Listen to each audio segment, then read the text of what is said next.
కుక్క ఏమన్నా తినే పని అయితే కొట్టాలి ఉత్తా ఎందుకు కొడతావు అదే పో ఇంట్లో వండిపో రోడ్ల మీద అది రేపో ఏంటిది పరద రేపో పరదలు తీపో ఇంట్లో ఉన్నాయి సజ్జ మీద పరద కప్పి రాపో తీపో పరద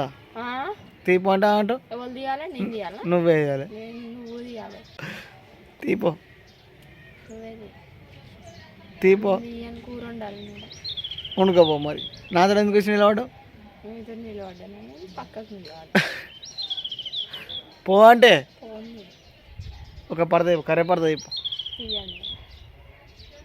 మానవత ఉంటుందా ఒడ్లు పడదాను చూడు మా బట్టలేదు అయితే ఎందుకు అంటే నాకు అందరి పరదా గుర్చేసుకోపో నువ్వు వచ్చి చెప్తే బరువు అవుతుంది పాలు పానం తలిసిపోయింది అండి అది చేసేసి చేయలే పని చేయలే మరి పో